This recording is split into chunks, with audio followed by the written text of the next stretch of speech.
లూకాసు వార్త 4వ అధ్యాయం.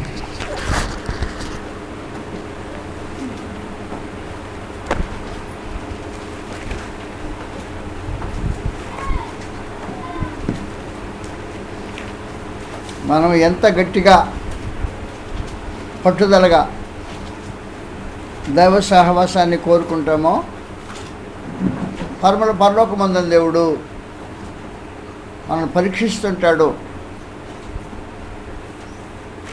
ఆయన పరీక్షించే విధానం మనం జాగ్రత్తగా గమనించాల్సిన అవసరం ఉంటుంది.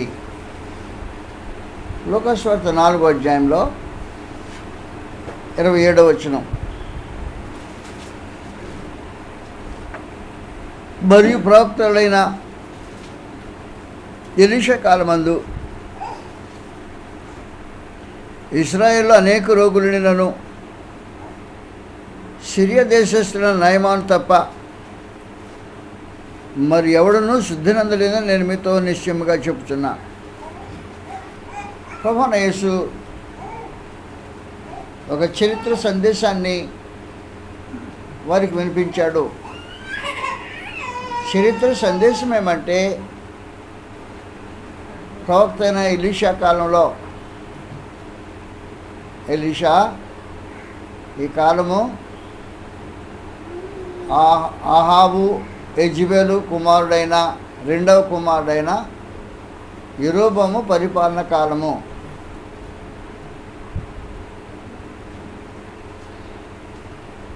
యెహోరాము పరిపాలన కాలం. ఆహాబు యెజెబెలు ఇశ్రాయేల్ దేశంలో భక్తిహీనతను సంచలనం జరిగించారు. సంచలనం జరిగేసింది. భక్తిహీనత శిఖరాగ్రాన్ని అంటింది ఆహాబు యెజెబెలు కాలం. అసలు ఈ ఆహాబు చేయకూడని ఒక దుష్కార్యం జరిగించాడు.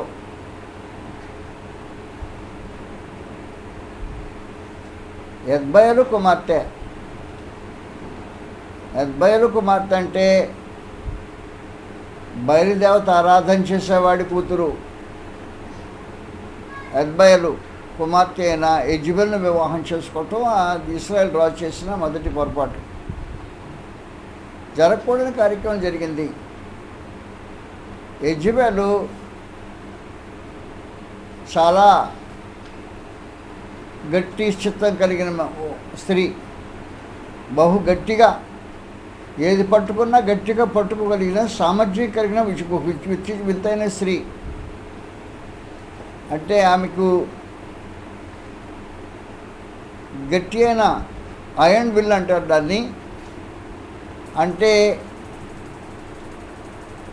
ఉక్కు లాంటి గట్టిగా ఉండే చిత్తం కలిగింది, మనసు కలిగింది ఆవిడ. దేన్ని పట్టుకుంటే దాన్ని పట్టుకున్నట్టు సాధించే గుణలక్ష్యం కలిగింది యెజెబెలు కుమారుడు మొదటి కుమారుడు చనిపోతాడు, యుద్ధంలో చనిపోతాడు. అతని కొత్త స్థానంలో యెహోరాము అనే రెండవ కుమారుడు రాజ్యానికి వస్తాడు. యెహోరాము రాజ్యం చేసే కాలంలో ఎలీషా ప్రవక్తగా ఇశ్రాయేల్లో ఉంటాడు. కాబట్టి ఇశ్రాయేల్లో ఎలీషా ప్రవక్తగా ఉన్న దినాల్లో అనేక కార్యములు జరిగాయి. దాని గురించి ప్రత్యేకమైన క్రీస్తు ఏం చెప్పండి చరిత్ర పాఠంగా ఆయన ఏం చెప్తున్నాడంటే,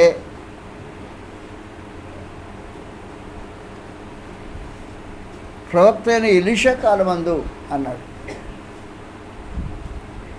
ఇశ్రాయేల్లో అనేకులైన కుష్ఠరోగులు ఉన్నారు.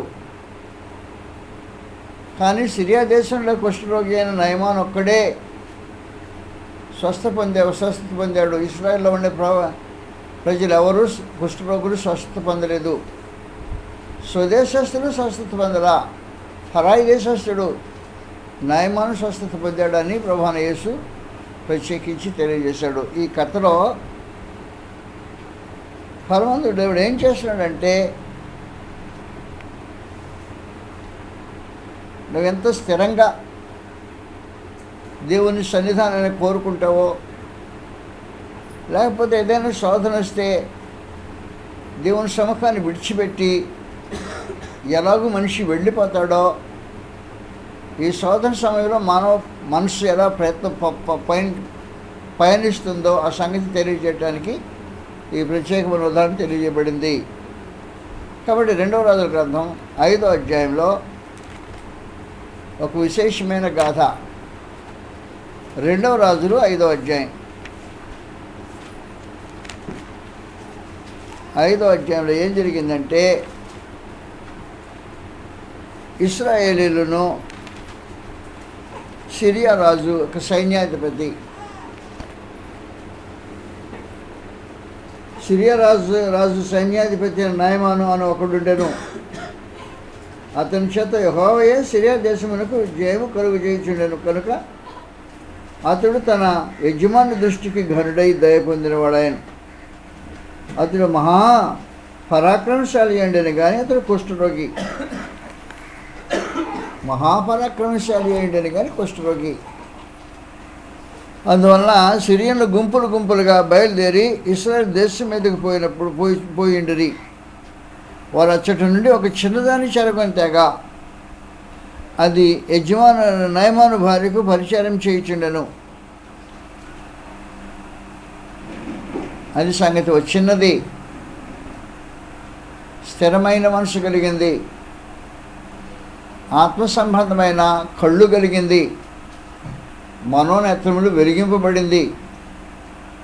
ఈ చిన్నదాని కళ్ళు ఆత్మ సంబంధం లోకాన్ని తేటగా తీర్చగలిగింది. అందువలన ఈ చిన్నది నయమాన్ ఇంట్లో పనిచేస్తూ ఉంది. వాస్తవానికి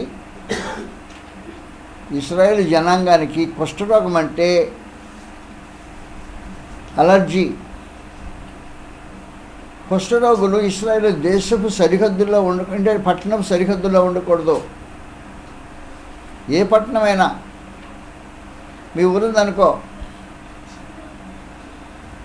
మీ ఊరి పేరంటే చిలకలూరుపేటలో కుష్ఠరోగులు ఉన్నారంటే ఊర్లో ఉండకూడదు, ఊరు బయట ఉండాలి, అంతే సమాచారం. ఊరు ప్రాంగణంలో రావడానికి వీల్లేదు. అలాంటి ఒక నిష్ఠ కలిగిన జనాంగంలో పుట్టిన అమ్మాయి. కానీ ఇప్పుడు ఏం చేస్తుందంటే గత్యంతరం లేకుండా సిరియా దేశం నుంచి మనుషులు వచ్చి ఇశ్రాయేలు బొక్కసాన్ని దోచుకెళ్ళటం మాత్రమే కాకుండా దేశాన్ని సైతం, మనుషులకు సైతం దోచుకెళ్ళే పరిస్థితుల్లో అలా దోచబడింది ఈ బిడ్డ. సిరియన్లు గుంపులుగా వచ్చి ఇశ్రాయేల్లో ఉంటే మనుషులను దోచుకెళ్ళిపోతూ ఉన్నారు. ఆ దోచుకెళ్ళిన గుంపులో ఒక అమ్మాయి ఉంది. ఆ అమ్మాయి దైవభక్తి కలిగిన అమ్మాయి, ఆత్మ సంబంధమైన జ్ఞానం కలిగిన అమ్మాయి, స్థిరమైన బుద్ధి కలిగిన అమ్మాయి. కాబట్టి ఆ అమ్మాయి నయమాన్ ఇంట్లో పనిచేస్తూ ఉంది. కుష్ఠరోగుల యొక్క బట్టలు ముట్టడం, వాటిని వాష్ చేయటం, ఆ ఇంటి పనులు చేయటం, చక్కబెట్టడం అనే ఉద్దేశం పరిస్థితికి వచ్చేసింది. పాపం ఏం చేస్తాం, గతి లేనికున్న పరిస్థితి వచ్చేసింది. వచ్చిన తర్వాత ఆ అమ్మాయి ఏం కోరిందంటే, షోమ్రోన్లోనున్న ప్రవక్త దగ్గర నా ఏలినవాడు ఉండవాలని ఎంతో కోరుచున్నాను. అతడు నా ఏలినవానికి కలిగిన కుష్ఠరోగమును బాగు చేయనని తన యజమానురాలతో చెప్పేసింది. అయ్యా నేను ఎంతో కోరుకుంటున్నాను, ఇది నా విశ్వాసం, స్థిరమైన విశ్వాసం. నా యజమానుడు షోమ్రోన్లో ప్రవక్త ఉన్నాడు. షోమ్రోన్లో ఉన్న ప్రవక్త ఎలీషా దగ్గరికి వెళ్తే ఆయన కలిగిన కుష్ఠరోగం బాగవుతుంది. కాబట్టి నేను మీ ఇంటికి వచ్చాను కాబట్టి మీ ఇంటికి మేలు కలగాలి. నా వల్ల మీ ఇంటికి వచ్చే మేలు ఇదే. యజమాని యొక్క కుష్ఠరోగం పోగొట్టే మేలు చేయడానికి వచ్చే దేవుడు నన్ను తీసుకొచ్చాడేమో అన్నట్టు ఆ సమాచారం యజమానురాలు చెప్పేటప్పటికి సందేహించకుండా ఆవిడ నమ్మింది. సందేహించకుండా నమ్మి నయమాను పరాక్రమశాలి, సైన్యాధిపతి, మామూలుడు కాదు. కాబట్టి సిరియా దేశం సైన్యాధిపతి నయమానుకు వచ్చిన తర్వాత భార్య, అయా వీరు షోమ్రోన్కి వెళ్ళి అక్కడ ప్రవక్త ఉన్నాడంట, ఆయన దగ్గరికి వెళ్తే మీ కుష్ఠరోగం బాగవుతుంది అని. ఎవరు చెప్పారు? మన ఇంట్లో పని మనిషి చెప్పింది. దాని మాట నువ్వు వినేది అనలా. ఆ పని మనిషి మాట వింటూ మనకు విశేషమైన సమాచారం. ఇంట్లో పని మనిషి చెప్పిందా కుష్ఠరోగం, నా కుష్ఠరోగం బాగుంది, అది నా కుష్ఠరోగం గురించి సంభాషణ చేసిందా, దానికి ఎంత ధైర్యం అనలా. తల వంచాడు సైన్యాధిపతి. తల వంచి నేరుగా రాజు దగ్గరికి వెళ్ళాడు. రాజుకి ఇతను బహుప్రియుడు. అందువల్ల రాజా నాకు ఇప్పుడు అందిన వర్తమానం ఏమంటే, నాకు కలిగిన కుష్ఠరోగం బాగు చేసేవాడు ఇశ్రాయేల్ దేశంలో షోమ్రోను పట్టణం ఉన్నాడంట. కాబట్టి ఇశ్రాయేల్ దేశం రాజుకు ఒక ఉత్తరం రాశాయి అని చెప్పని అడిగితే, సిరియా రాజు ఇశ్రాయేల్ రాజుకు ఉత్తరం పంపించాడు. ఈ ఉత్తరం రాసి సైన్యాధిపతి చేతికి వచ్చి సరిపోయా నువ్వు బాగు చేసుకోవచ్చు అని చెప్పేశాడు. కాబట్టి ఉత్తరం తీసుకొని సైన్యాధిపతి ఇశ్రాయేల్ దేశం వెళ్ళిపోయి ఇశ్రాయేలుకు రాజుగా ఉన్న యెహోరాము చేతికి అప్పగించాడు. ఇదిగో మా రాజు నీకు పంపించాను లేక. వాళ్ళు రాజు లేఖ చదువుకున్నాడు. యెహోరాము లేఖ చదువుకున్న తర్వాత భయపడిపోయాడు. ఏంటి, కుష్ఠరోగం బాగు చేయించడానికి నేనే దేవుడిని? ఇక్కడ ఎవరున్నారు కుష్ఠరోగం బాగు చేసేవాళ్ళు? నేనే దేవుడినా? చేయకపోతే ఇప్పుడు నమ్మే తగాదాకి అవసరమే కదా. ఈ సిరియా రాజు దీని ప్రయత్నం చేస్తుందని వక్రంగా వ్యంగ్యంగా వ్యాఖ్యానించి అతను వస్త్రాలు చింపుకున్నాడు. షోమ్రోను నగరంలో ఎలీషా అనే దైవజనుడు ప్రవక్త ఉన్నాడు. ఆ రాజు తన వస్త్రాలు చింపుకున్న సంగతి ఎలీషాకు వర్తమానం తెలియగానే రాజుకు కబురు పంపించాడు ఎలీషా ప్రవక్త. ఈ వస్త్రాలు చింపుకోవాల్సిన అవసరం ఏముంది? ఇశ్రాయేల్లో ప్రవక్త ఉన్నాడు, ఆ సంగతి నీకు తెలియదా? యెహోవా ఈ దేశాన్ని ఏలుబడి చేస్తున్న సంగతి నీకు తెలియదు, నువ్వు దాన్ని కాదంటే వేరే సమాచారం అని చెప్పిన వర్తమానం పంపించిన తర్వాత నయమాను సైన్యాధిపతి హోందాగా తన రథం ఎక్కి నేరుగా ఎలీషా ఉండే ఇంటి మీదకి వచ్చేసాడు. వీధిలో నిలబడి కబురు పంపాడు. నేను వచ్చానని చెప్పు. ఎవరికి? ఎలీషా చెప్పు నేను వచ్చానని. ఆ మనిషి లెక్క కూడా చేయడు కనీసం. ఎలీషా రాజులంటే లక్ష్య పెట్టేవాడు కాదు. 3వ అధ్యాయంలో ఎలీషా రాజులంటే లక్ష్య పెట్టే మనిషి కాదు. 2వ రాజుల 3వ అధ్యాయంలో ఇలా రాయబడి ఉంది.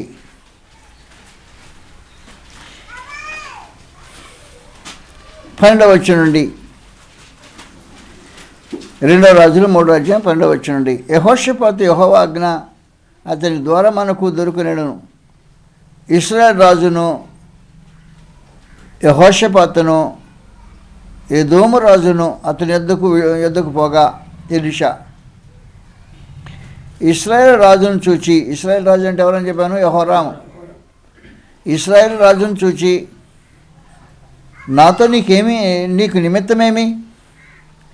నీ తల్లిదండ్రులు ఉంచుకున్న ప్రవక్తలకు పోమని చెప్పాను. నీ తల్లిదండ్రులు ప్రవక్తలు ఉంచుకున్నారు కదా, 400 మంది ప్రవక్తలను పెట్టుకుంటే వాళ్ళ దగ్గరికి పో, నీకేమైనా కావాలంటే వాళ్ళు చెప్తారు. అలాగనొద్దయా రాజు ప్రవక్తను బతిమలుతున్నాడు. అలాగనవద్దు, మోయాబీల చేతికి అప్పగింపాలని యెహోవా రాజులైన మా ముగ్గురిని పిలిచని ఇశ్రాయేల్ రాజు అతనితో అనినప్పుడు ఎలీషా ఇట్లను, ఎవరి సన్నిధిని నేను నిలబడి ఉన్నానో ఇశ్రాయేల్ దేవుడైన యెహోవా జీవముతోడు యోధారాజు అయిన యెహోషాపాతును నేను గౌరవం చూపని ఎడల నిన్ను చూచుటకని లక్ష్య పెట్టువాడిని, నేను చూచుటకైనా లక్ష్య పెట్టుకని ఒప్పకపోతున్నాను. నీవంటే నేను నా నమ్మకం చూడటానికి ఇష్టపడినాం అనేసి అడుగుతున్నాను. ముగ్గురు రాజులు వచ్చి క్యూ కట్టారు. అయ్యా ఏంటి మా సంగతి?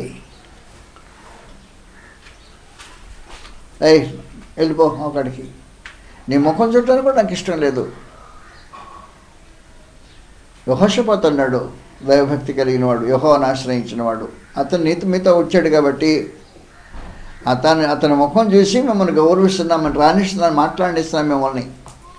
కనీసం అతను యెహోషాపాతుని వెంట పెట్టుకుని రాకపోతే, నువ్వు ఒంటరిగా వస్తే నీ ముఖం చుట్టానికి కూడా నేను ఇష్టపడేవాడిని కాదు అని. అయ్యా అలాగ అనొద్దండి బాబు, మాకు వచ్చిన సమాచారం తెలియజేయండి అని బతిమలుతున్నారు రాజుడు. కాబట్టి ఎలీషా అంటే రాజులను సైతం లక్ష్య పెట్టేవాడు కాదు. అందువలన యెహోరాము బట్టలు చింపుకున్నప్పుడు కబురు చెప్పారు, రమ్మని ఇక్కడికి సైన్యాధిపతి సిరియా దేశ సైన్యాధిపతి రథం వేసుకొని తన పరివారంతో పాటు వచ్చి నేను ఎందుకు రోడ్డు మీద నిలబడ్డాడు, రోడ్డు మీద నిలబడి ఏమనుకుంటున్నాడు, నేనేమనుకుంటున్నాను, నేను వచ్చానంటే వాడు ఇంట్లో నుంచి బయటికి రావాలా, రాజు వస్తేనే గతి లేదు రాజుకి, నువ్వెవడే ఆఫ్టర్ ఆల్ నిన్ను లక్ష్యం అంత పెద్ద లక్ష్యం పెట్టేంత నీకు సీన్ లేదు అబ్బాయి అనే రూపంలో ఎలీషా ప్రవర్తించేశాడు. వచ్చాడా అయా సిరియాదేవి సైన్యాధిపతి మీ దర్శనాని కోసం వచ్చాడా అని ఎలీషాకు కబురు వచ్చింది. దర్శనం చూపించడానికి పొమ్మన ఎలీషా యోర్దాను నదిలో 7 సార్లు మునిగి పొమ్మను బాగవుతాడు అని చెప్పాడు. ముఖం కూడా చూడాల. కానీ ఈ సిరియా దేశ సైన్యాధిపతి ఏం ఊహించుకుని వచ్చాడు, నేను సిరియా దేశం నుంచి సైన్యాధిపతి రాజుగారు రికమెండేషన్తో వచ్చాను కాబట్టి ఆ ప్రవక్త ఎవడో వచ్చి నా దగ్గరకు వచ్చి నాకు రోగమన్న స్థలంలో చేయబెట్టి తన దేవుడిని ప్రార్థన చేస్తే బాగవుతుందేమో అనుకున్నాడు. ఆ దర్శనం కూడా భాగ్యం కూడా కనీసం నయమాన దర్శనం పొందటానికి అవకాశం లేని వాడే ఈయన ఇంట్లో ఉండి కబురు చేసే పొమ్మని అక్కడికి యోర్దాను నదిలో మనకి 7 సార్లు మనకి పొమ్మని బాగవుతాడని చెప్పేసి కోపం వచ్చింది. రే నేను ఏమనుకున్నావు, నా అంతస్తు ఏమనుకున్నావు, నేను మహాపరాక్రమశాలిని, సిరియా దేశానికి అనేక యుద్ధాలు జయించిన వాడిని, ఆఫ్టర్ ఆల్ ఒక మనిషి ముఖం కూడా చూపించకుండా వెళ్ళిపోయి యోర్దాను నదిలో మునిగిపోమంటాడా, వద్దు పదా తిప్పారా, అరే సేవకుని చెప్పేసి తిప్పురథం తిప్పాను కదా. ఏమి యోర్దాను నదిలో నీళ్లు మా దేశం నదుల నీళ్ళ కంటే గొప్పవా, ఈ నది ఆ నది కంటే గొప్పదా ఏమి అని తన ఆలోచన చేసి రథం తిప్పించాడు. మన సేవకుడు రథం తిప్పి పోతామన్నాడు. వాస్తవానికి అతని రోగం బాగవుతుందని, బాగు చేసిన వాడికి బహుమానంగా 1,20,000 రూపాయలు ఖరీదైన బంగారం, 20 మణుగుల వెండి, 10 జతల బట్టలు కానుక ఇద్దామని నేను సిద్ధపడి వచ్చినవాడు. కాబట్టి రథంలో 1,20,000 రూపాయలు బంగారము, 20 మణుగుల వెండి, 10 దుస్తులు జతల బట్టలు ఉన్నాయి ఇచ్చేయటానికి. పదరా వెళ్ళిపోదాం, వాడికి దీనికి పాత్రుడు కాదు అనుకొని వెళ్ళిపోతాడప్పటికి వెళ్ళేటప్పుడు మార్గ మధ్యలో సేవకుడు అని మాట్లాడినాయా, ఆ ప్రవక్త ఇంకేదైనా చేయమంటే చేస్తావు కదా. ఆలోచనలో పడ్డాడు. ఏమంటే చేయటానికైనా వచ్చాను కదా, మరి ఈ పని ఇదే కదా అని చెప్పింది, ఎందుకు చేయవు అనేటప్పటికీ బాగుపడేవాడు పసిబిడ్డ వంటి స్వభావం కలిగిన వాడై మార్చుకున్నవాడే. మీరు మార్పు నుండి పసిబిడ్డల వంటి వారైతేనే కానీ అని ప్రభువుని వేసి తెలియజేసేది చూశారు. ఆ మార్పు నుండి పసిబిడ్డ లాంటి స్వభావం కనపరిచినవాడు నయమాన్. తన హోదాను, పరాక్రమాన్ని, విజయాలను, సమస్తాన్ని లక్ష్య పెట్టకుండా ప్రవక్త మాటలందు మనసు లగ్నముంచి, ప్రవక్త మాట దేవుని మాట కాబట్టి దేవుని ప్రవక్త నోటకుంటే పలికిన దేవుని మాటను లక్ష్యం ఉంచిన వాడై తనకున్న దేన్ని లక్ష్య పెట్టకుండా తగ్గించుకొని పసిపెటువంటి స్వభావం కలిగిన వాడు. అవునే కదా, సరే చేద్దాం పదా అని మళ్ళీ మా రథాన్ని యోర్దాను నది వైపు తిప్పికెళ్ళి అక్కడ నది ఒడ్డున రథాన్ని నిలిపేసి తనొక్కడే ఒంటరిగాడిగా నీళ్ళలోకి దిగేసి నదిలోకి 7 సార్లు మునిగి స్వస్థత పొంది ఆశ్చర్యపోయాడు. తను అనుకున్న రూపంలో స్వస్థత కలగల, దేవుని యొక్క సంకల్పం ప్రకారం స్వస్థత కలిగింది. కాబట్టి మనుషులు స్వస్థత పొందాలంటే దేవుని సంకల్పానికి లోబడాలి. సంకల్పానికి లోబడితే స్వస్థ దీవెన అనుభవిస్తాడు. కాబట్టి వాస్తవానికి మనం ఏం చేస్తుంటామంటే, దేవుడు ఏం చేయదలుచుకుంటాడంటే ఆయన మన ద్వారంలో కాదు, ఆయన ద్వారంలో ఆయన మనుషులకు మేలు చేయాలని ఆలోచన చేస్తుంటాడు. కాబట్టి ఏం చేస్తుంటాడు దేవుడు, ఏం చేస్తుంటాడంటే మన విశ్వాసాన్ని పరీక్షిస్తుంటాడు. మన బుద్ధికి ఆయన పరీక్ష పెడుతుంటాడు.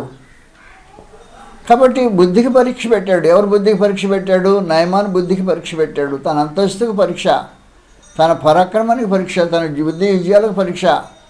అదంతా కానట్టు మా రథులు గొప్పవి, మీ రథులు అల్పమైన అనే భావనకు పరీక్ష పెట్టేసి, పరీక్ష పెడితే దేవుని పరీక్షలో నయమాను నెగ్గాడు.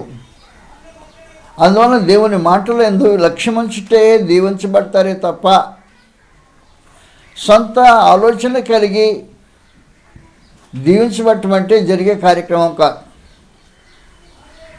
అందువలన నయమాను సొంత ఆలోచనలు మానుకున్నవాడై, మేము గొప్ప కదా, అది గొప్ప కదా, ఇది గొప్ప కదా, ఇలా కాకూడదా, అలాగైతే ఎలా బాగుంటుంది కదా అని తన ఆలోచన మానుకున్నవాడై, ఎలాగైతే బాగుంటుంది కాదు, దేవుని మాట ప్రకారం అయితేనే బాగుంటుంది. పరమ దేవుడు ఏం చేశాడంటే, నాతో నీకు సహవాసం కావాలన్నా, నా దీవెన నీకు కావాలన్నా, నా మార్గంలో పొందు, అంతేగాని నీ మార్గంలో నేను వచ్చి దీవించే పరిస్థితి ఉండదు.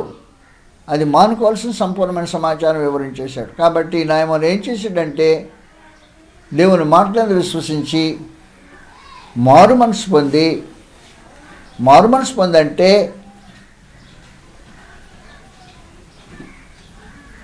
యోర్దాన్ నదిని నీళ్లు వాడి దేశం నీళ్ళ కంటే తక్కువని ఆలోచనలు మానేసి ప్రవక్త మాట మీద విశ్వాసం ఉంచి ఏం చెప్పాడో చేస్తాను అనే భావన కలిగి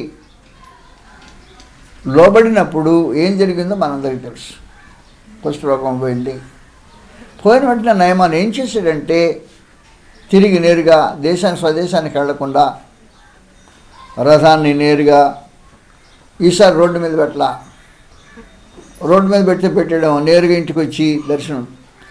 ప్రవక్త నా దర్శనానికి రావాలి అని కోరుకున్న వాడు ఇప్పుడు ప్రవక్త దర్శనానికి తానే నడుచుకుంటూ వచ్చేసాడు. ప్రవక్త నా దగ్గర నడుచుకుంటూ రావాలి అనే భావన కలిగిన వాడు మానుకొని మార్చుకున్నవాడై ప్రవక్త దగ్గర నడుచుకుంటూ వచ్చి, అయా నా కానుకను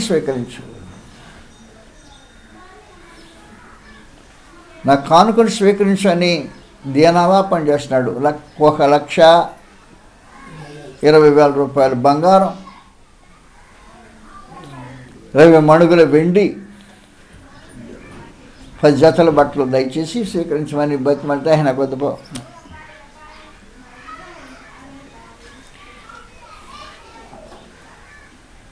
నాకు వద్దయా. వాస్తవమైన సమాచారం ఏమంటే, ఒకవేళ దీని చేత శోధింపబడితే మనిషి మనసు మార్చుకుంటాడా? తన ఆలోచన మలుచుకుంటాడా? శోధనకు లోబడతాడా? నాతో సహవాసం కంటే లోకాన్ని ఎక్కువగా స్నేహిస్తాడా అనే ఒక పరీక్ష ఎలీషా ఎదుర్కొన్నాడు. ఎదుర్కొన్న తర్వాత నేను ఎవరి సన్నిధి నిలబడుతున్నానో ఆయన నా దేవుడు యెహోవా జీవంతోడు, నేనేం తీసుకోను అనేసాడు. అయ్యా తీసుకోండి అయ్యా, నేను తీసుకోను అని చెప్పాను కదా, తీసుకోండి. అప్పుడు ఒక వింతైన కార్యక్రమం జరిగింది.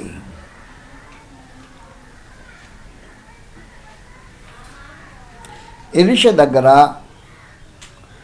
శిష్యుడు ఒకడున్నాడు, గెహజీ అనే శిష్యుడు ఎలీషా తర్వాత దేవుని ప్రవక్తగా స్థిరపడటానికి ఉద్దేశించిన వాడై, ఏలియా పోయిన తర్వాత ఏలియా చేతుల మీద నీళ్లు పోసిన ఎలీషా ఎలాగ ప్రవక్తగా స్థిరపరచబడ్డాడు ఇశ్రాయేలులో, అలాగున స్థిరపరచబడటానికి శిష్యత్వం నేర్చుకుంటున్నవాడు గెహజీ చేతుల మీదుగా ఎలీషా కొన్ని పనులు చేయించాడు. కాబట్టి గెహజీ అనే అతడు ఎలీషాకు క్లోజ్ అసోసియేట్, చాలా దగ్గర సన్నిహితం బంధం కలిగిన వాడు. అసలు వాస్తవానికి ఎలీషాకు శిష్యుడై ఉండటమే అదృష్టం ఆ రోజుల్లో. ఎలీషా ఎవరిని శిష్యుడిగా స్వీకరించాడో, స్వీకరించబడిన వాడు అదృష్టవంతుడు అన్నమాట. ఎందుకంటే ఈ ప్రవక్త సమీపానికి అందరు రాలేరు. అలాంటి ఒక విశేషమైన వ్యక్తి గెహజీ. ఆ రోజుల్లో గెహజీ అంటే ఎలీషా శిష్యుడు అనే మంచి పేరు. వాస్తవమైన సమాచారం ఏమంటే గెహజీ జరిగిన కార్యక్రమాలు చూశాడు కళ్ళారా. మా యజమానికి ఎర్రి పుట్టింది, ఎవడా ఊరకిస్తే తీసుకొని అనేవాడు. అన్నాడు బతిమాలు ఇస్తున్నాడు రా, ఊరకి నేనే బతిమాలు ఇస్తుంటే తీసుకోవట్లేదాడు. పిచ్చి అని ఎంత ఎర్రి పెట్టాడు మా యజమానులు అనుకుంటాడు. అంతే. 1,20,000 రూపాయలు ఖరీదైన బంగారం, 20 మణుగులు వెండి, 10 దుస్తులు, బట్టలు తీసుకొచ్చి ఉచితంగా ఇస్తాను. బతిమాలు తింటే అడిగింది కాదు, అది ఇష్టం ఉచితంగా ఇస్తాను. బతిమాలు తింటే అడిగి ఏం పోయి అనే మనిషి కాడా ఏమైంది తనకి అనుకుని ఒక హీనమైన ఆలోచన చేసిన వాడే. చర్చ ఉచితంగా వచ్చేది ఎవరికైనా కొట్టేయచ్చు కదా, అసలు మామూలుగా వచ్చేది రాందే కొట్టేయాలా, రాందే కొట్టేయాల్సిన దానిపై ఉచితంగా వచ్చేది కానీ వద్దు అంటున్నాడు. ఇంత బొత్తిగా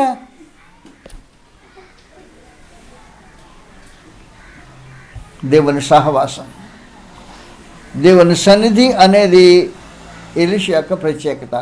చదువుతా మాటలు 5వ అధ్యాయంలో 16వ వచనంలో, నేను క్షమించండి 15వ వచ్చిన కానీ అప్పుడు అతడు తన పరిమాణంతో కూడా దైవజనుడి దగ్గరకు తిరిగి వచ్చి అతని ముందర నిలిచి, ఇంతకుముందేమో రోడ్డు మీద నిలిచి ఇప్పుడేమో ముందుకే వచ్చేసాడు. ముందర నిలిచి చిత్తగించు, ఇశ్రాయేల్లో ఉన్న దేవుడు తప్ప మరియు లోకమందంతటను మరి ఒక దేవుడు లేడని నేను ఎరుగుదును. అతను మారు మనసును ప్రత్యక్షపరిచేశాడు. విశ్వాసాన్ని మార్చుకున్నాను నేను. మా దేశంలో దేవతలు ఉన్నారు. రిమోన్ దేవతకు మా రాజు మొక్కుతాడు. రాజు మొక్కే రిమోన్ దేవతకు మొక్కడానికి నేను కూడా వెళ్తూ ఉండేవాడిని. కానీ ఇది రిమోన్ దేవత నిజంగా దేవత కాదు. లోకంలో యెహోవా తప్ప వేరే దేవుడు లేడు. నాకు ఇప్పుడే తెలిసింది. ఎలా తెలిసి నాకు? నా రోగం బాగు చేసిన వాడు యెహోవా. ఎలీషా కదా నీ రోగం బాగు చేసిన? కాదు. ఎలీషా యెహోవా మాటలు తెలియజేసినవాడు. అంతవరకు ప్రవక్త. యెహోవా తప్ప లోకంలో ఇంకా దేవుడు లేడు, ఎవడు లేడు అనే మార్పును ప్రదర్శించి, ఇప్పుడు నీవు నీ దాసుడైన నా యొద్ద బహుమానం తీసుకోవలసిందని అతనితో చెప్పగా, ఎలీషా ఎవని సన్నిధిని నేను నిలబడి ఉన్నానో ఇశ్రాయేలు దేవుడైన ఆ యెహోవా జీవముతోడు నేనేమీ తీసుకున్నానని చెప్పాను. నయమాన్ అతని ఎంతో బతిమాలినాను, అతడు ఒప్పుకోకపోయాను. అప్పుడు యెహోవాకు తప్ప దహన బలినైనను మరి ఏ బలినైనను ఇతరమైన దేవతలకు నేను ఇకను అర్పింపను. 2 కంచెల గాడిదలు మోయిపాటి మన్ను నీ దోషమే నాకు ఇప్పించకూడదా? ఇదేంటి మన్ను అడుగుతావేంటిరా బాబు? ఖజానాలు దోచుకెళ్ళినవాడు మన్ను అడుగుతావేంటి? ఇశ్రాయేల్ దేశం మీద పడి ఖజానాలు దోచుకెళ్ళినవాడు, మనుషులను దోచుకెళ్ళినవాడు ఈ మనిషి మహనీయుడు. ఇప్పుడేం కావాలంట? మట్టి కావాలి. ఎంత మట్టి?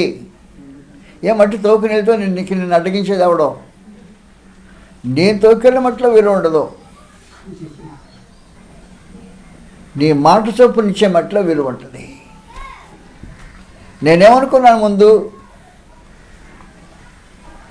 12వ వచనంలో, దమస్కు నదులైన అబానాయును ఫర్ఫరును ఇశ్రాయేల్ దేశంలో నదులన్నిటికంటే శ్రేష్టమైనవి కావనుకున్నా.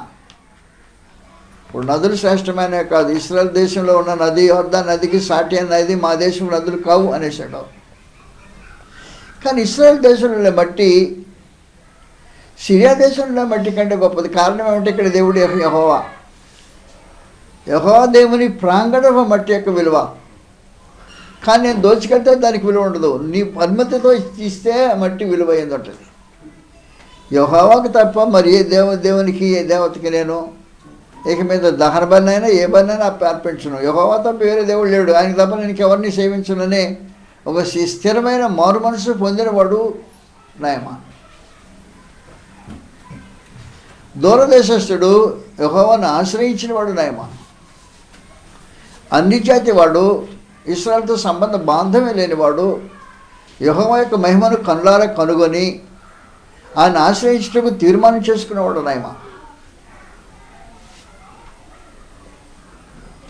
ఇశ్రాయేల్ దేశం యొక్క గొప్పతనం, ఇశ్రాయేల్ నదుల యొక్క గొప్పతనం, ఇశ్రాయేల్ దేశంలో దొరికే మట్టి యొక్క గొప్పతనాన్ని గురించి ప్రస్తావించి 2 కంచర గాడిదలు మోసి అంత మట్టి నాకు ఇస్తే చాలు, నేను తీసుకెళ్ళి ఇంకెవరికి మా దేవుని యెహోవాకు బలిపీఠం కట్టించుకొని ఆయనకి తప్ప నేను ఇంకెవరికి బలి చేయను అనే ఒక విశేషమైన భావాన్ని తెలియజేస్తున్న ఒక విశేషమైన వ్యక్తి.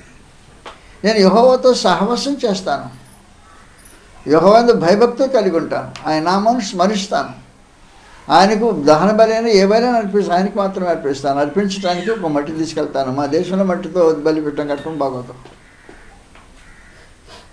అంటే ఇప్పుడు అర్థం ఏంటన్నమాట, మీ నదులు గొప్పవి, మీ నదుల కంటే మాది నదులు గొప్పదా అన్న డైలాగ్ పలికినవాడు, మీ నదే గొప్పది, మీ మట్టిదే గొప్పది, మీ దేశమే గొప్పది, మీ దేవుడే గొప్ప,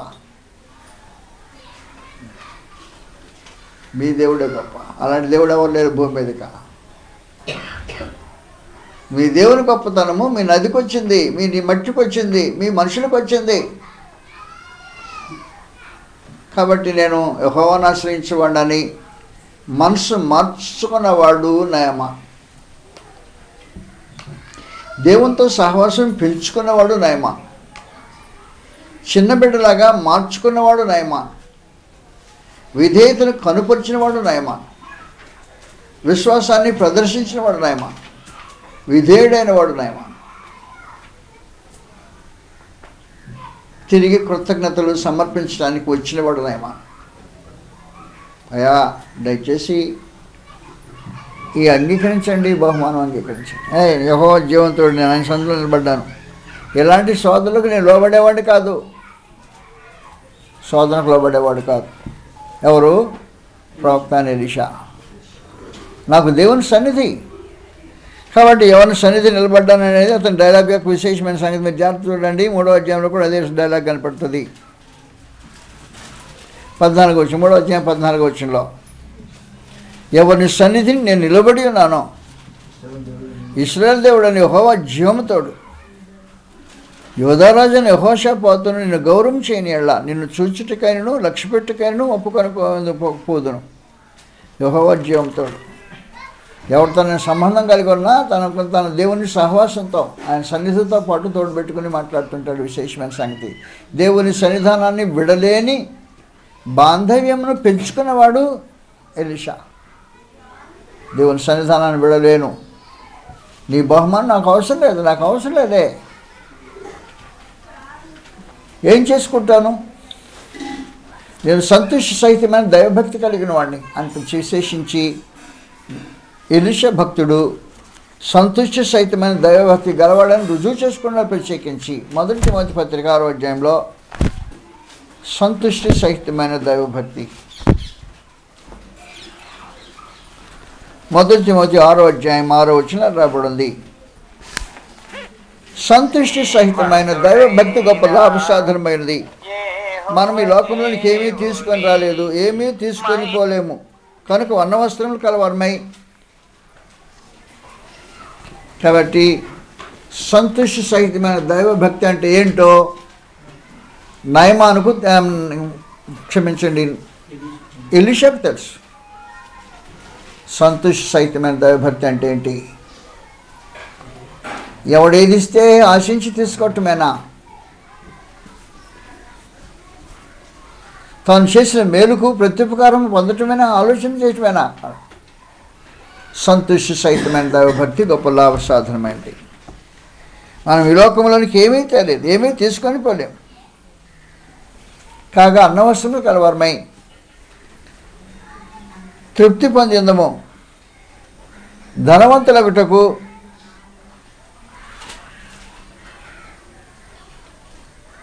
ధనవంతులగుటకు అపేక్షించేవారు శోధనలోను ఊరిలోను అవివేకయుక్తములో హానికరమైన అనేక దురాశలోనే పడుదురు. అటు మనుషుల నష్టంలోను నాశనంలోనూ ముంచిపోయింది. ఎందుకనగా ధనాపేక్ష సమస్తకమైన కీళ్లకు మూలం. కొందరు దాన్ని ఆశించి విశ్వాసం నుండి తిరిగిపోయి నానా బాధలతో తమను తామే పరుచుకొని. దైవజనుడా, నీవైతే వీటిని విసర్జించి ధనాపేక్ష విసర్జించి నీతిని భక్తిని విశ్వాసము ప్రేమను ఓర్పును సాత్వికను సంపాదించుకుంటూ ప్రయాసపడము. విశ్వాస సంబంధమైన మంచి పోరాడము నిత్యజీవనం చేపట్టడము. దాన్ని పొందుటకు నీవు పిలువబడి అనేక సాక్షులు మంచి ఒప్పుకుంటువి దైవజనుడా. కాబట్టి వాస్తవానికి దైవజనుడు ఎలీషా దైవజనుడు అయ్యండి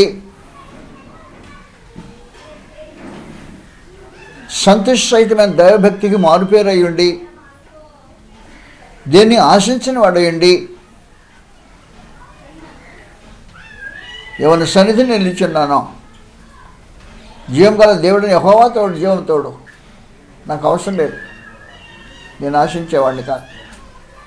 నాకు సంతుష్టరహితమైన దైవభక్తి ఉంది. నీ డబ్బు అవసరం లేదు, నీ వస్త్రాలు అవసరం లేదు, నీ వెండి నాకు అవసరం అక్కర్లేదు అని స్పష్టంగా తెలియజేసాడు.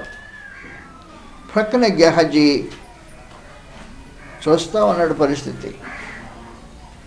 మావాడంతా వెర్రిబాబులోడు, కనీసం సంపాదించుకోవడం చేతకానోడు, సంపాదించి మీద పడుతున్నా కూడా పెద్ద సంపాదించుకోవడం చేత. కానీ ఈ దౌర్భాగ్యంతో నా దగ్గర నేను ఉన్నాను అనుకున్నాను పిచ్చాకి. కాబట్టి నాయమాను అతను కళ్ళు ఎదుటి నుంచి రథం సాగించేసాడు, వెళ్ళిపోతామని ఆలోచన చేశాడు. ఎట్టనైనా కొంత కొట్టేయాలా, ఊరికే వచ్చేదే కదా, ఎందుకు వద్దనాలి. కాబట్టి ఊరికే వచ్చేదాన్ని ఎడిదిరిగి సొమ్ము చేసుకోవాలనే భావన కలిగిన వాడు గెహజీ. నీకేం కావాలి? దేవుని సన్నిధి కావాలా గెహజీ? డబ్బు కావాలని కోరితే నాకు డబ్బే కావాలి, దేవుని సన్నిధి కావాలి. నాకు దేవుని సన్నిధిలో విలువ ఉందా? దాంట్లో పెద్ద విశేషం ఏముంది? ప్రవక్త ఎలీషా సహవాసం కావాలా, నీకు కుష్ఠరోగం కావాలా? ఏదైతే మీద లాభం ఉంది? ఎలీషా సహవాసంలో డబ్బుకు వస్తుందా? కాబట్టి నేను వెళ్తాను అనే ఉద్దేశంతో అతను ఆదమని ఇచ్చాడు. ఈ రథం ఇటు కదిలింది, నేరుగా రథం వెనక పరిగెత్తుకుంటూ పోతున్నాడు. పరిగెత్తుకుంటూ పోయేటప్పటికి ఈ పరిగెత్తుతున్న మనిషి యొక్క అలికిడి రథంలో ఉన్నవాడికి అర్థమయ్యి రథాన్ని ఆపించి తానే వెనక్కి తిరిగి వస్తామని రావటం మొదలెట్టాడు. గెహజీని కలుసుకున్నాడు. ఏమన్నా సమస్య ఏముందండి? కొద్ది చిన్న సమస్య వచ్చింది. ఇప్పుడే మా యజమాని దగ్గరికి ఇద్దరు యవనస్తులు వచ్చారు ప్రవక్తలు. ఆ ప్రవక్తలని ఇచ్చి వాళ్ళకి ఏమి ఇవ్వటానికి మా యజమాని దగ్గర ఏమి లేదు. కాబట్టి నీ దగ్గర నుండి 2 మణుగులు వెండి, 2 జతలు బట్టలు ఇప్పించుకొని రమ్మన్నాడు అని చెప్పాడు. ఇప్పించుకుని రమ్మన్నా. ఎవరైనా వచ్చారా? ఎవరు రాలా. 2 అబద్ధాలు. దాని యజమాని దగ్గరికి ఇద్దరు ప్రవక్తలు వచ్చారని ఒక అబద్ధం, వారికి ఇవ్వటానికి అతను ఏమైనా లేదని తను లేమని ప్రదర్శించడానికి ఒక అబద్ధం, దానికోసమని ఒక 2 జతలు బట్టలు, ఒక 2 మణుగుల వెండి ఇవ్వమని వాళ్ళకి పాపం ఇచ్చి పంపడానికి లేదు, అక్కడ నీ దగ్గరకు పంపించాడని చెప్పిన అబద్ధం అనేటప్పటికి 2కి 2 ఏంట్రా కర్మ, 20 మణుగులు తెచ్చి 2 అంటే 4 ఇస్తానని అన్నాడు. 4 మణుగులండి, 2 జతలేమి 10 జతలు తెచ్చిన వాడైతే 4 జతలు బట్టలు ఇచ్చేసి అతని మీద మాకుండా తన పని పెట్టి రా ఈ 4 మణుగులు వెండి 4 జతల బట్టలు తీసుకెళ్ళి యజమానికి డెలివరీ చేసేయమనేటప్పటికి గెహజీ ఇల్లు ఎలీషా దగ్గర, గెహజీ ఎలీషా దగ్గర ఉంటాడు. కాబట్టి అక్కడ సమయానికి వెళ్ళిన తర్వాత మనుషులు మోసుకెళ్ళి నాయమాన్ యొక్క మనుషులే మోసుకెళ్ళి అక్కడ డెలివరీ చేసేసారు. యజమానులు కలవకుండా తీసుకెళ్ళి ఇంట్లో పెట్టుకున్నాడు. ఇంట్లో పెట్టుకుని బయటకు వచ్చేసాడు, యజమాని దగ్గరకు వచ్చేసాడు. ఎలీషా మాట్లాడాడు, గెహజీ ఎక్కడికి వెళ్ళావు? నీ దర్శనం నేను ఎక్కడికి వెళ్ళలేదండి అని. ఇదో మళ్ళీ ఒక అబద్ధాన్ని కప్పుకోవడానికి ఇంకొక అబద్ధాలు ఆడటానికి వస్తూ ఉంటాయి అన్నమాట. అబద్ధాలతో ఎప్పుడూ జీవితాన్ని కొనసాగించుకోకండి. అబద్ధాలతో కార్యాన్ని ముగించదలుచుకుంటే ఇంకొక అబద్ధం ఆడుకోవడం తప్పదు అనేది గెహజీ యొక్క జీవితానుభవం. నేను ఎక్కడికి వెళ్ళలేదండి, దాసుమే, నేను ఇక్కడే ఉన్నాను అనేసాడు. ఓపెన్ చేశాడు. నీవు అతని రథం కళ్ళకి వెళ్ళి వెళ్తూ ఉండేటప్పుడు నువ్వు పరిగెత్తుతుంటే నా మనసు నీతో పాటు రాలేదా అని గుండె ఆ మనిషి దిగొచ్చేట్టు వస్తున్నాడు, నువ్వు అతను పరిగెత్తున్నావు కదా, ఆ పరిగెత్తేటప్పుడు నా మనిషి నీతో పాటు రాలేదా అనేసి ఏం మాట్లాడడానికి వీళ్ళు నిలబడిపోయాడు.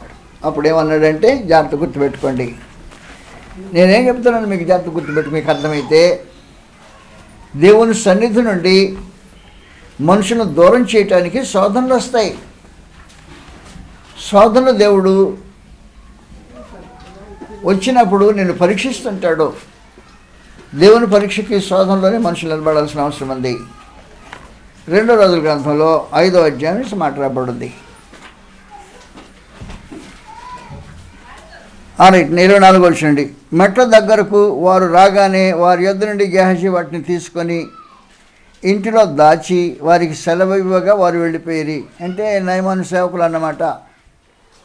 అతడు లోపలికి పోయి తన యజమాని ఎదురైన ముందర నిలువగా ఎలీషా వాడిని చూచి, గెహజీ, నువ్వు ఎచ్చడి నుండి వచ్చితివి అడిగినందుకు వాడు, నీ దోషణ నేను ఎచ్చడికి పోలేదని. అంతటా ఎలీషా వానితో, ఆ మనుషుడు తన రథము దిగి నేను ఎదుర్కొంటకు తిరిగి వచ్చినప్పుడు నా మనసు నీతో కూడా రాలేదా? ద్రవ్యమును, వస్త్రములను, ఒలివ చెట్లను, తోటలను, ద్రాక్ష చెట్లను, గొర్రె మేకల మందలను, దాసుదాసులు సంపాదించుకునే సమయమా? ఇదే సమయం.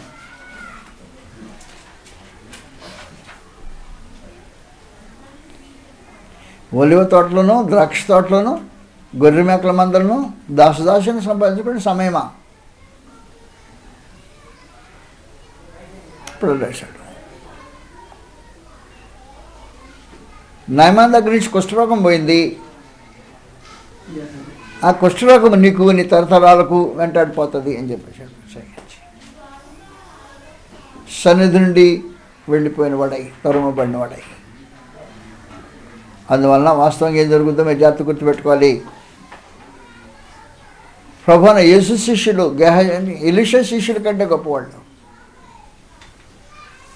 నీవు ప్రభువైన యేసు శిష్యుడవా? సమస్త జనులను శిష్యుడిగా చేయడం అని చెప్పిన ప్రభువైన యేసు మాటల ప్రకారం ఈ రోజున శిష్యుడిగా చేయబడిన వాళ్ళు ఆనాడు ఎలీషా దగ్గర పనిచేసిన గెహజీ కంటే ఈనాడు క్రీస్తు యేసు శిష్యుడు, క్రైస్తవులు ఎంతో గొప్పవాళ్ళు. యజమానిని బట్టి గొప్పవాడు. యజమాని సాటిలేని యజమాని. నీ యజమాని గొప్పవాడు కాబట్టి ఎలీషా కంటే నా శిష్యుడు నువ్వు కూడా గొప్పవాడు. అంటే అర్థం ఏంటంటే, మీకు అర్థం అయ్యాలంటే, కలెక్టర్ దగ్గర బిళ్ళ బంట్రవుతుంటాడు. బిళ్ళ బంట్రవుతుంటే తెలిసిన మీకు, బిళ్ళేసుకున్నాక అన్నమాట, బిళ్ళ బంట్రవుతు అంటారు దాన్ని. బిళ్ళేసుకుంటూ వస్తాడు, మెళ్ళేసుకుని వస్తాడు కలెక్టర్ ప్రక్కన. తహసీల్దార్లు కూడా అడిగిన సెల్యూట్ కొడుతుంటారు.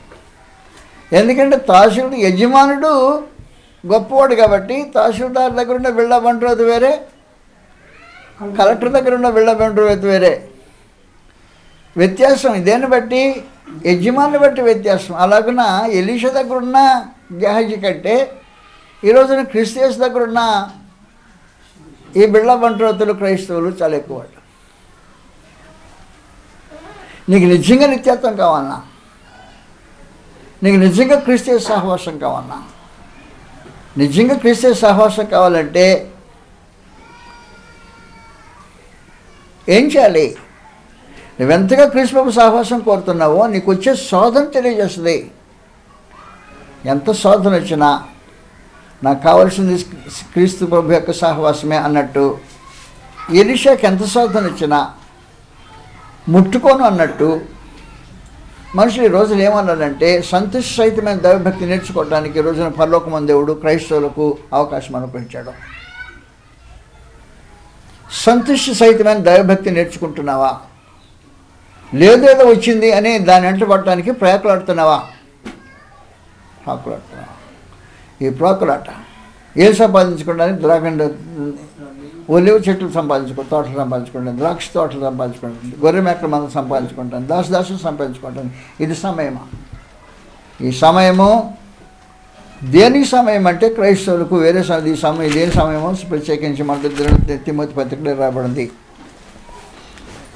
మొదటి తిమోతి పత్రికలో దీనికి ఏం సమయం అంటే, దైవజనుడా 21:11 వచ్చిందో, నీవైతే వాటిని విసర్జించి నీతిని, భక్తిని, విశ్వాసమును, ప్రేమను, ఓర్పును, సంపాదించుకుంటూ ప్రయాసపడు. ఇది సమయం. ఈ సమయం ఏ సమయమో? నీతిని సంపాదించుకునే సమయం, భక్తిని సంపాదించుకునే సమయం, విశ్వాసాన్ని ప్రేమను, ఓర్పును సాత్వికను సంపాదించుకునే సమయంలో నువ్వేం సంపాదించుకోవాలని ఆలోచన చేస్తున్నావు? ఒలివ తోటలు, ద్రాక్ష తోటలు, గొర్రె మేకల మందలు, దాసుని సంపాదించుకునే సమయమా? ఏది సమయం ఇది? ఈ సమయం ఏదంటే వాస్తవానికి భక్తిని సంపాదించుకుని, నీతిని సంపాదించుకునే సమయం, విశ్వాసం, ప్రేమ, ఓర్పును, సాత్వికను సంపాదించుకునే సమయం. ఇది ప్రయాసపడడం, విశ్వాస సంబంధమైన మంచి పోరాటం, నిత్య జీవనం చేపట్టడం. అది సార్. అందువల్ల వాస్తవంగా ఏం జరిగిందంటే, నువ్వు ఎంతగా నిత్యత్వాన్ని ప్రేమిస్తున్నావో, ఎంతగా దేవుని సహవాసాన్ని వాంఛిస్తున్నావో, ఎంత స్థిరమైన మనసుతో వెంటాడటానికి పూనుకున్నావో, పరమానంద దేవుడు నీకు కలిగే శోధనలో నిన్ను పరీక్షిస్తుంటాడో, నువ్వు ఆయన సముఖాన్ని అలాగూ ప్రేమించకుండా నీ దృష్టిని గెహజీ మళ్లించినట్టు కేవలం 2 మణుగుల వెండి కోసం, 4 దుస్తుల జతల వస్త్రాల కోసం మళ్ళించి తాను తన తరతరములు శాపగ్రస్తే కుష్ఠరోగి అనే దానికి పూనుకున్నాడే కానీ నిత్య జీవాన్ని చేపట్టాలి, సంతోష సహితమైన దైవభక్తి నేర్చుకోవాలి, నీతిని, భక్తిని, విశ్వాసం, ప్రేమ, సాత్వికను, ఓర్పును సంపాదించుకోవాలి అనే భావన ఆ సంపాదన లేకపడకుండా దేని లేకపడ్డాడు? కాబట్టి పరమానంద దేవుడు ఏం చేస్తుంటాడంటే, నువ్వు నిజంగా ఆయన సన్నిధిని ఎంతగా వాంఛిస్తున్నావో పరీక్షిస్తుంటాడో. ఈ లోకంలో జీవించే కాలంలో ఈ పరీక్షలు జరుగుతుంటాయి. ఈ పరీక్షించబడేటప్పుడు గెహజీలాగా నువ్వు తప్పు దారి పెట్టావనుకో, గెహజీ అప్రాలు కుష్ఠరోగంతోనే బాధింపబడ్డాడు, కానీ నీవైతే అగ్నిలో బాధింపబడుతుంటావు. గెహజీ అయితే బ్రతికినంతకాలమే బాధింపబడతాడు, మనమైతే బ్రతుకుని అంతం లేకుండా బాధింపబడే. కుష్ఠరోగం బతికినంతకాలం ఉండేది ఈ దేహంలో, చనిపోయిన కుష్ఠరోగం ఉండదు. కానీ దేవుని ఉగ్రత యుగాలు ఉంటుంది. గెహజీ మళ్లించినట్టు ఆలోచన మనసును మళ్లించేసి ఎంతగా దేవుని సముఖాన్ని కోరుతున్నావు, ఎంతగా దేవుని సన్నిధిని కావాలి, ఎంతగా ఆయన ప్రేమిస్తున్నావు. ఎలీషాలాగా నేను ఎవరిని వాడినో, ఎవరి సన్నిధిని నిలిచున్నానో ఆ జీవం వల్ల దేవుని తోడు, నాకేం అవసరం లేదు, నాకు దేవుని సన్నిధి కావాలి, ఆయన మెప్పించడం కావాలి, ఆయన తృప్తి పట్టడం కావాలి, ఆయన నన్ను ఆనందించడం కావాలి అని కోరుకున్న ఎలీషాకు భిన్నంగా గెహజీ దాన్ని సంపూర్ణమైనతో కోరుకోని కారణాన సమకూర్చి తొలివేయబడటం జరిగింది. అందువల్ల మనం ఎంత బలీయంగా, శక్తివంతంగా దేవుని సముఖమే కావాలి, ఏం సోదొచ్చినా నాకు దేవుని సన్నిధే కావాలి, దేవుని సహవాసన పెరగాలి అనే భావన మనుషుడు కలిగి ఉంటేనే తప్ప, లేకపోతే దేవుడు జీవించినంతకాలం జీవించే నీవు ఆయన సన్నిధిలో జీవించడానికి అవకాశం ఉండదు. ఆయన సన్నిధిలో జీవించడానికి అవకాశం లేకపోతే నువ్వు ఎడిదిరిగి నువ్వు శాశ్వతంగా బతకాల్సిందే, నీకు ఏం చేయడానికి వీల్లేదు. నా బ్రతికి వద్దయ్యా అంటే పడిపోదు, నాకు ఇక మీద బ్రతకాలని ఇష్టం లేదంటే పడిపోదు. ఇంకొక సంగతి ఏం జరుగుతుందంటే, మనుషులు దేహంలో బ్రతకడానికి ఇష్టం లేకపోతే దేహాన్ని హత్య చేసుకుంటారు. దేహాన్ని హత్యను ఏమంటుంటారంటే ఆత్మహత్య అంటారు. ఆత్మహత్యను ఎవడు ఆత్మను హత్య చేయలేడు. హత్య చేయబడేది ఆత్మ కాదు, ఆత్మను హత్య చేయలేడు అని సంగతి తెలియకుండా ఆత్మహత్య చేసుకున్నాడు అంటాడు. ఆత్మహత్య జరగదు, నీ ఆత్మకు చావు లేదు, నీ దేహానికి మాత్రమే చావు ఉంటుంది. కాబట్టి చావు లేని ఆత్మను చంపడానికి ప్రయత్నం చేసేవాడు వ్యర్థుడు, అర్ధరహితమైన వాడు. నీ ఆత్మకు చావలేదు, నువ్వు ఆత్మహత్య చేసుకోలేవు. ఆత్మహత్య చేసుకోలేని స్థితిలో యుగములు జీవించవలసిన ఒక పరిస్థితి ఏర్పడుతుంటుంది. కాబట్టి దేవుణ్ణి ఎంతగా ప్రేమిస్తున్నావు, ఆయన సన్నిధి ఎంతగా వాంఛిస్తున్నావు. ఆయనలాగా బ్రతికేవాడు కాబట్టి ఆయనలాగా బ్రతకడానికి ఆయన సన్నిధిని సముఖాన్ని వాంఛించాల్సిన అవసరం ఉంది. వచ్చే ఏ విధమైన శోధనని నెట్టివేయాల్సిన ఎలీషాలాగా నెట్టివేయాల్సిన అవసరం ఉంది. ఎలీషాలాగా శోధన నెట్టివేయకుండా శోధనలో పడి అవివేకతను హానికరమైన దురాశలో పడి నాశనమై ఆత్మనాశనం చేసుకున్న దానికంటే, అందువల్ల భూమి మీద ఏం చేస్తున్నాడు దేవుడు? తన స్వరూపం ఇచ్చాడు, తన పోలికనిచ్చాడు. ఈ స్వరూపంలో శాశ్వతం జీవించే ఒక కృపను ఏర్పాటు చేశాడు. శాశ్వతంగా కృప మాత్రమే కాకుండా దుర్నీతి చేయకుండా ఉండే పరిస్థితిని కల్పించాడు. లోపల అబద్ధమాటలేని ఒక స్థితిని పెట్టాడు. ఈ దినంతటిని కొట్టివేసి లోకంతో అపవాద సహవాసం చేసి ఉన్న బలమంతటిని ఓడగొట్టుకొని ఒట్టివాడవై నేను బలహీనుడనే మాట్లాడటం నేర్చుకున్నాడే తప్ప వాస్తవానికి నిర్మాణంలో మనిషి బలహీనుడు కాదు.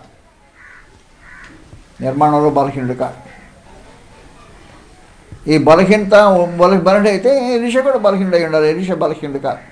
చెప్పేసి స్థిరంగా నిలబడ్డాడు.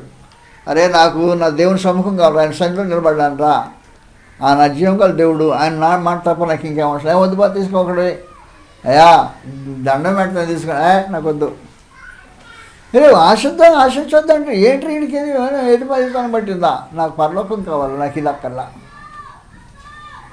దేవుని సముఖం కావాలా, నాకు ఇది అక్కర్లా. దేవుని ఆనందింప చేయటం కావాలి, నాకు నీ బహుమానం అక్కర్లేదు అనగలిగిన ఒక విశేషమైన శక్తి ఒక వ్యక్తిత్వంలో ఉన్నది అంటే దేవుడు పెట్టింది. దాన్ని కాపాడుకోవటం చాలా ప్రాముఖ్యంగా అవసరమండి.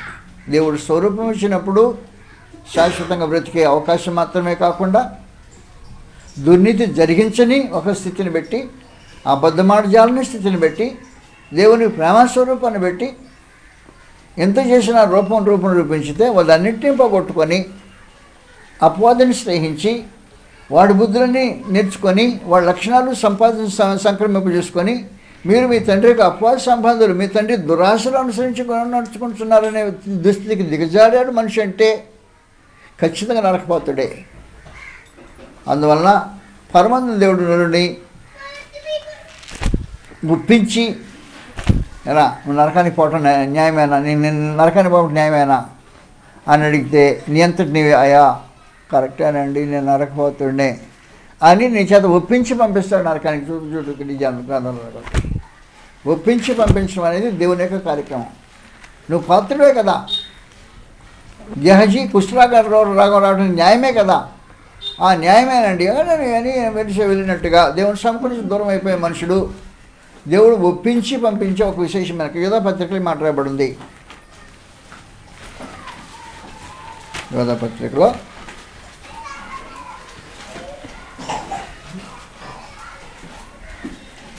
పరమానంద దేవుడు ఏం చేస్తుంటాడంటే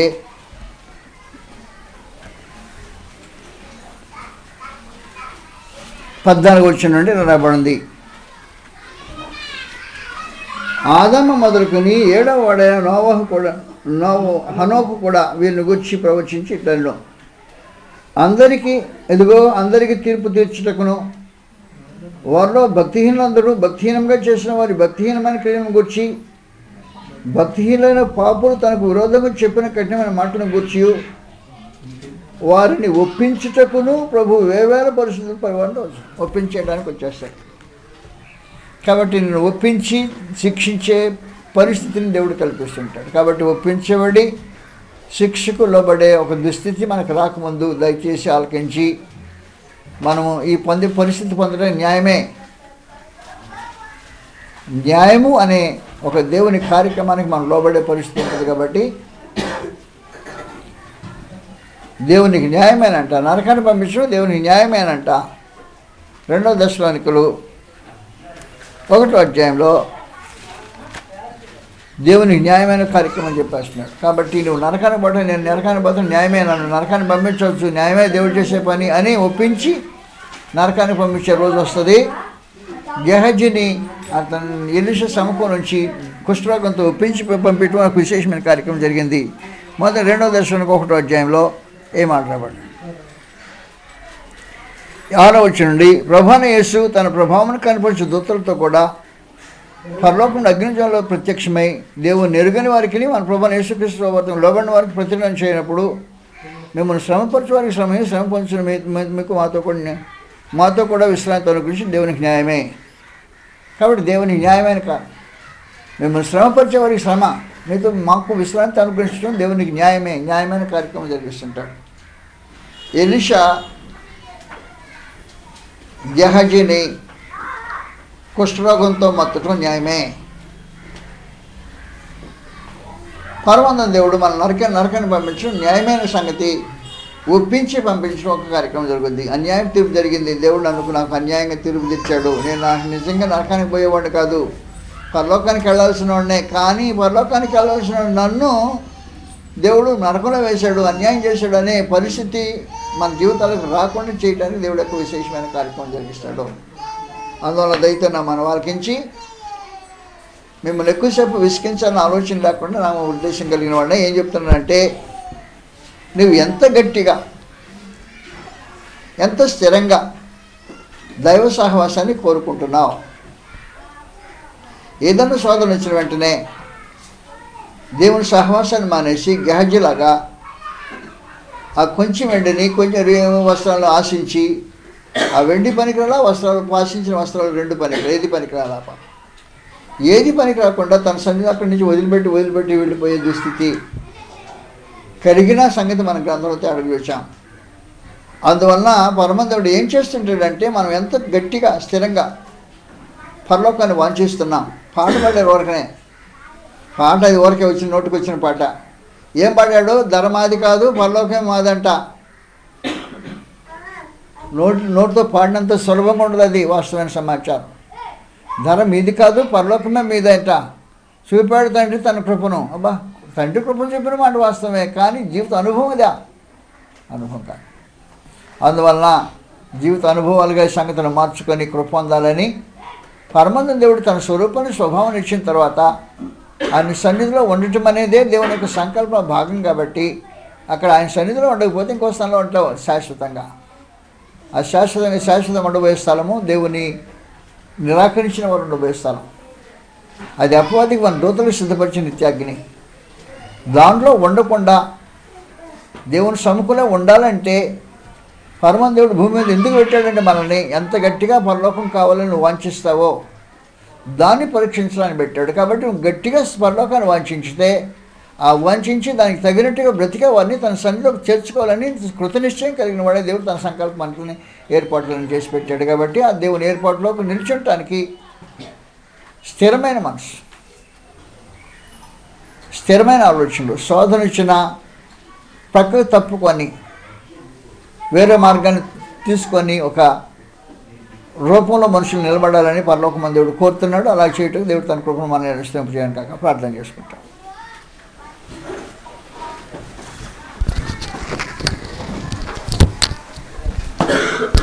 నమ్మదగిన మా ప్రియ తండ్రి, పరిశుద్ధ దేవా, మీకు స్తోత్రం.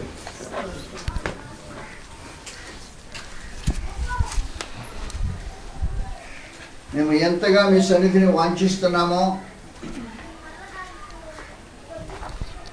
దాన్ని పరీక్షించడానికి భూమి మీద మమ్మల్ని పెట్టినందుకు మీకు స్తోత్రం. భూమి శాశ్వతమైనది కాదు, మేము శాశ్వతమైన వాళ్ళం. శాశ్వతమైన మీ లోకంలో మాకు ప్రవేశం ఇవ్వకముందు దాన్ని స్థిరంగా వాంఛించే వారికి